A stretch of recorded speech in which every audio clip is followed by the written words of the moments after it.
আজকের ভিডিওটি জেনে নেব ইলেকট্রিক ট্রেন কিভাবে চলাচল করে, কিভাবে শক্তি উৎপন্ন করে ও তার কার্যপ্রণালী। তাই ভিডিওর সঙ্গে থাকবেন আর ভিডিওটি লাইক কমেন্ট করবেন। ধন্যবাদ। ইলেকট্রিক ট্রেন মূলত বাইরের বৈদ্যুতিক উৎস থেকে শক্তি সংগ্রহ করে এবং শক্তিশালী মোটরের সাহায্যে চাকা ঘুরিয়ে সামনের দিকে এগিয়ে চলে। এটি বাইরের বিদ্যুৎ গ্রহণ থেকে শুরু করে চাকা ঘোরানো পর্যন্ত বেশ কয়েকটি ধাপে কাজ করে। ১. বিদ্যুৎ সংগ্রহ, পাওয়ার কালেকশন। ট্রেনের ছাদে একটি স্প্রিংচালিত ফ্রেম থাকে যাকে প্যান্টোগ্রাফ বলে। এটি ট্রেনের ওপরের বৈদ্যুতিক তারের ওভারহেড লাইন সাথে সর্বদা লেগে থাকে এবং সেখান থেকে প্রায় 25,000 ভোল্ট বিদ্যুৎ টেনে নেয়। কিছু ট্রেনের ক্ষেত্রে প্যান্টোগ্রাফের বদলে লাইনের সমান্তরালে থাকা একটি তৃতীয় রেল থেকে বিদ্যুৎ সংগ্রহ করা হয়। ২. ভোল্টেজ নিয়ন্ত্রণ, ভোল্টেজ কন্ট্রোল। প্যান্টোগ্রাফের মাধ্যমে সংগৃহীত বিপুল পরিমাণ বিদ্যুৎ সরাসরি মোটরে দেওয়া যায় না।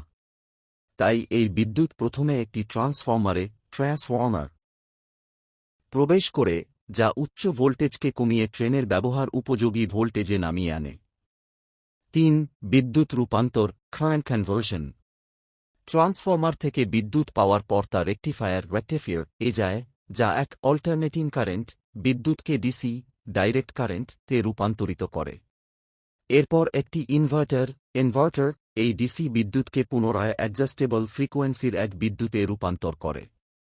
এই দুই ধাপের রূপান্তর ট্রেনের গতি মসৃণ ও নিয়ন্ত্রণযোগ্য রাখতে সাহায্য করে।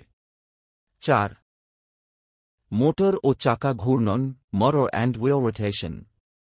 নিয়ন্ত্রিত এই বিদ্যুৎ শক্তিশালী ট্র্যাকশন মোটর সরবরাহ করা হয়।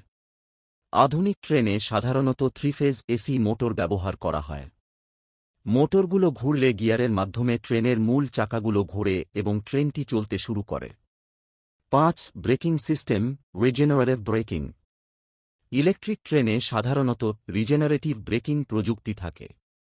যখন চালক ব্রেক কষে, তখন মোটরগুলো উল্টো কাজ করে এবং জেনারেটরে পরিণত হয়।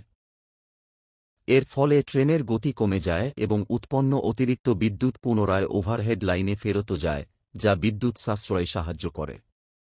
ইলেকট্রিক ট্রেনের কার্যপদ্ধতি ছাড়াও আপনি কি ট্র্যাকশন মোটরের অভ্যন্তরীণ কাজ সম্পর্কে বিস্তারিত জানতে চান, নাকি ওভারহেড লাইন কিভাবে কাজ করে সে বিষয়ে আরও জানতে আগ্রহী? তাহলে কমেন্ট করে বলুন আর ভিডিওটি অবশ্যই লাইক করবেন। ধন্যবাদ ভিউয়ার।